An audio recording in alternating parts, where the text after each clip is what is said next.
যশোর বোর্ডের অনলাইন ক্লাসের সকল শিক্ষার্থীদের শুভেচ্ছা এবং অভিনন্দন। আমি Uttam Kumar Basu, SPC Kapurpara high school and college সহকারী অধ্যাপক অর্থনীতি বিভাগ।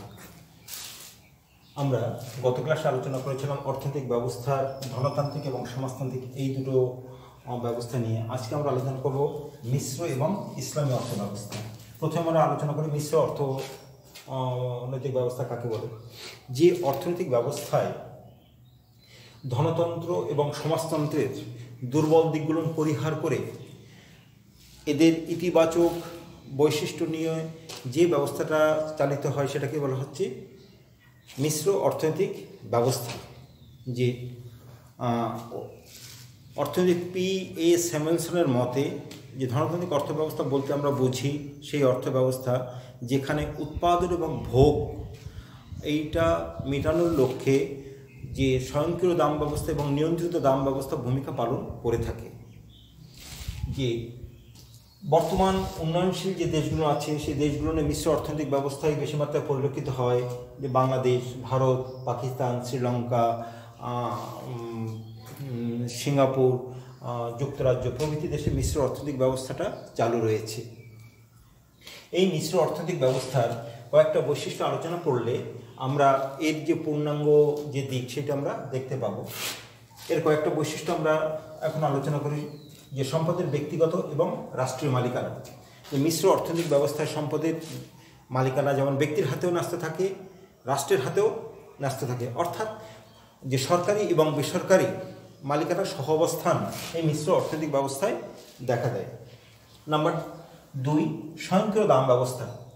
যে মিশ্র অর্থনৈতিক ব্যবস্থায় যে দ্রব্য সামগ্রী যে ক্রয় বিক্রয় এইটা ঘটে স্বয়ংক্রিয় দাম ব্যবস্থার মাধ্যমে, অর্থাৎ দ্রব্য সামগ্রীর চাহিদা এবং যোগানের মাধ্যমে দ্রব্য সামগ্রীর ক্রয় বিক্রয় ঘটে থাকে।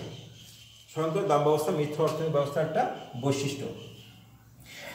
সরকারি এবং বেসরকারি বিনিয়োগ। যে মিশ্র অর্থনৈতিক ব্যবস্থায় সরকারি এবং বেসরকারি বিনিয়োগের সহাবস্থান এখানে লক্ষ্য করা যায়। যে মৌলিক বা ভারী যে শিল্পগুলো আছে যেমন টাকশাল, তারপরে প্রতিরক্ষা ব্যবস্থা, ভারী শিল্প, এই সমস্ত ক্ষেত্রে সরকারি বিনিয়োগ লক্ষ্য করা যায়। অন্যদিকে যে কুটির শিল্প বা মাঝারি যে শিল্পগুলো আছে এই কুটির শিল্প মাঝারি শিল্পগুলো নিয়ে বেসরকারি যে বিনিয়োগ এইটা পরিলক্ষিত হয়। অর্থাৎ যে মিশ্র অর্থনৈতিক ব্যবস্থায় যে সরকারি এবং বেসরকারি উভয় বিনিয়োগটাই আমরা এখানে দেখতে পাচ্ছি।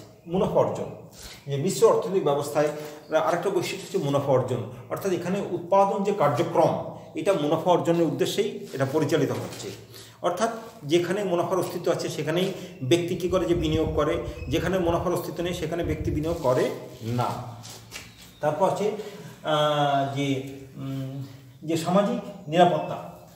যে মিশ্র অর্থনৈতিক ব্যবস্থায় যেহেতু সরকারি এবং বেসরকারি উভয় অর্থ ব্যবস্থার সহাবস্থা এখানে লক্ষ্য করা যায়। এখানে যে বেকার ভাতা, বিধবা ভাতা, তারপরে বিভিন্ন যে সামাজিক যে বলয়গুলো আছে, অর্থনৈতিক যে সাপোর্টগুলো আছে এই সাপোর্টগুলো মিশ্র অর্থনৈতিক ব্যবস্থায় দেখা যায়। এরপর আছে যে সরকারি যে নিয়ন্ত্রণ। যে মিশ্র অর্থনৈতিক ব্যবস্থায় দেখা যায় যে মুনাফা অর্জনের উদ্দেশ্যে যেহেতু উৎপাদন কার্যক্রম অধিকাংশ পরিচালিত হয় সেহেতু যে কখনো কখনো অতিরিক্ত মুদ্রাস্ফীতি অর্থাৎ উল্লম্ফনজনিত মুদ্রাস্ফীতি বা ধাবন মুদ্রাস্ফীতি এটা পরিলক্ষিত হয়। এই মুদ্রাস্ফীতি নিয়ন্ত্রণের জন্য সরকার কী করে থাকেন যে আর্থিক নীতি এবং রাজস্ব নীতির মাধ্যমে যে অর্থ ব্যবস্থাটাকে এখানে নিয়ন্ত্রণ করে থাকেন। এটাও মিশ্র অর্থনৈতিক ব্যবস্থার একটা বৈশিষ্ট্য। এরপর আসে যে যে কল্যাণের কল্যাণমূলক কাজে সরকারের বিনিয়োগ। যে মিশ্র অর্থনৈতিক ব্যবস্থায় দেখা যায় যে সরকার বিভিন্ন যে কল্যাণমূলক কাজে সরকার সে বিনিয়োগ করে থাকেন, অর্থাৎ রাস্তাঘাট, স্কুল, কলেজ, বিভিন্ন বন্দর, এই সমস্ত যে বিভিন্ন যে কল্যাণমূলক যে ক্ষেত্রগুলো আছে এই ক্ষেত্রে সরকার বিনিয়োগ করে থাকেন।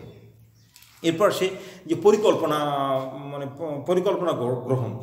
যে সরকারের যে বিভিন্ন যে খাতগুলো আছে যেমন খনি, বন, তারপরে শিক্ষা, এই সমস্ত ক্ষেত্রে সরকার কী করে থাকেন যে বিভিন্ন যে পরিকল্পনা প্রণয়ন করে থাকেন এবং পরিকল্পনা যে বাস্তবায়নের চেষ্টা সরকার করে থাকেন। অর্থাৎ এই যে মিশ্র অর্থনৈতিক ব্যবস্থায় এই সমস্ত যে বৈশিষ্ট্য এইগুলো পরিলক্ষিত হয়।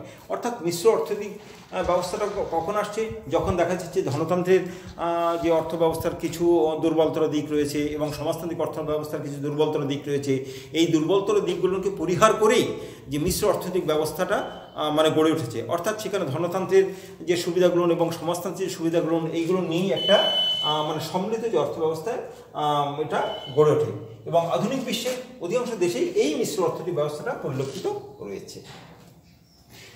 যে বর্তমান বিশ্বের মানে কিছু কিছু দেশে আরেকটা অর্থনৈতিক ব্যবস্থা প্রচলিত রয়েছে, সেটা দেখা যায়, সেটা হচ্ছে ইসলামী অর্থ ব্যবস্থা। এই ইসলামী অর্থ ব্যবস্থাটা কি? যে ইসলামী অর্থ ব্যবস্থা হচ্ছে কি বলতে আমরা বুঝি কোরআন, হাদিস, সুন্নাহর ভিত্তিতে যে অর্থনৈতিক ব্যবস্থাটা নিয়ন্ত্রিত এবং পরিচালিত হয় সেটাকেই বলা হচ্ছে ইসলামী অর্থ ব্যবস্থা। যে অধ্যাপক এম এ মান্নান মানে ইসলামী অর্থব্যবস্থা সম্পর্কে বলেছেন যে অর্থ ব্যবস্থায় ইসলামী শরিয়া আইন বা নীতি নিয়ম অনুযায়ী সমস্ত অর্থনৈতিক কার্যক্রম নিয়ন্ত্রিত এবং পরিচালিত হয় সেটাকেই বলা হচ্ছে ইসলামী অর্থ ব্যবস্থা। এই ইসলামী অর্থ ব্যবস্থার মানে বৈশিষ্ট্যগুলো যদি আমরা বৈশিষ্ট্যগুলোর দিকে যদি আমরা আলোকপাত করি তাহলে ইসলামী অর্থ ব্যবস্থা সম্পর্কে আমরা একটা পরিষ্কার ধারণা পেতে পারি। সেই ইসলামী অর্থ ব্যবস্থার প্রথমটাই হচ্ছে সম্পদের মালিকানা। যে ইসলামী অর্থব্যবস্থার সমস্ত সম্পদের মালিক হচ্ছেন সর্বশক্তিমান আল্লাহ। যে তিনি কি করেছেন, এই মানে আকাশ এবং এই যে পৃথিবীর সব কিছুরই অধীশ্বর তিনি। অর্থাৎ এখানে রাষ্ট্র বা ব্যক্তির কোনো মানে অধিকার নেই। সুতরাং সম্পদের মালিকানা কার হাতে ন্যস্ত রয়েছে? যে সর্বশক্তিমান আল্লাহর উপরে ন্যস্ত রয়েছে। দ্বিতীয় যেটা আসে সেটা হচ্ছে সুদহীন সমাজ ব্যবস্থা। যে ইসলামী অর্থব্যবস্থার একটা বৈশিষ্ট্য সুদহীন সমাজ ব্যবস্থা। এখানে সুদটাকে হারাম করা হয়েছে। অর্থাৎ যে ইসলামী অর্থব্যবস্থায় যে সুদহীন যে সমাজ, সেই সুদহীন সমাজের মাধ্যমে সমস্ত উৎপাদন বা মানে সে বিনিয়োগ কার্যক্রম সবটাই চলবে সুদহীন অর্থনৈতিক ব্যবস্থার মাধ্যমে। এরপর শ্রমের মর্যাদা। যে ইসলামী অর্থ ব্যবস্থায় যে শ্রমের মর্যাদাটাকে বিশেষভাবে স্বীকার করা হয়েছে। এখানে মানে কোরআনে বলা হয়েছে যে শ্রমিকের ঘাম শুকিয়ে যাওয়ার আগেই তার যে মজুরি বা তার যে প্রাপ্য সেটা মিটিয়ে দিতে হবে। সুতরাং যে এছাড়াও যে সেখানে যে নারীর যে শ্রমের সে মর্যাদাও সেখানে স্বীকার করে নেওয়া হয়েছে। অর্থাৎ ইসলামী অর্থ ব্যবস্থায় শ্রমের মানে মর্যাদা মানে ধর্মীয় যে আঙ্গিকে স্বীকার করে নেওয়া হয়েছে। এরপর আসে সম্পদের যে আমানত। যে আমরা প্রথমেই যেটা দেখেছি যে সম্পদের মালিক কি? সম্পদের মালিক হচ্ছে সর্বশক্তিমান আল্লাহ এবং মানুষকে হচ্ছে এই সম্পদের আমানত রক্ষা করবে।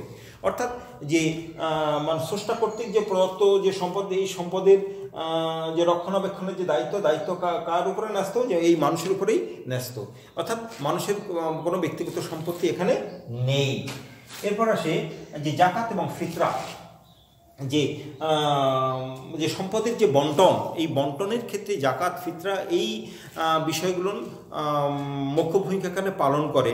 অর্থাৎ মানে কোনো ব্যক্তির যে সম্পদ রয়েছে সেই সম্পদের কিছু অংশ জাকাত এবং ফিতরার মাধ্যমে যারা দরিদ্র বা সমাজে যারা অধঃপতিত তাদেরকে প্রদানের কথা এখানে বলা হয়েছে। এরপর হচ্ছে স্বয়ংক্রিয় দাম ব্যবস্থা। যে ইসলামী অর্থ ব্যবস্থার দাম ব্যবস্থা এটা স্বয়ংক্রিয়ভাবেই মানে পরিচালিত হবে। অর্থাৎ চাহিদা এবং যোগানের মাধ্যমে ইসলামী অর্থ ব্যবস্থায় যে সম্পদ আদিগুলো আছে বা যে মানে বিনিময় যে কার্যক্রম এটা সম্পাদিত হবে স্বয়ংক্রিয় দাম ব্যবস্থার মাধ্যমে। অর্থাৎ আমরা এখানে দেখতে পাচ্ছি যে ইসলামী যে অর্থ ব্যবস্থা, সেই ইসলামী অর্থ ব্যবস্থায় সবটাই নিয়ন্ত্রিত হয়ে থাকে কিছু কোরআন এবং সুন্নাহর আদলে।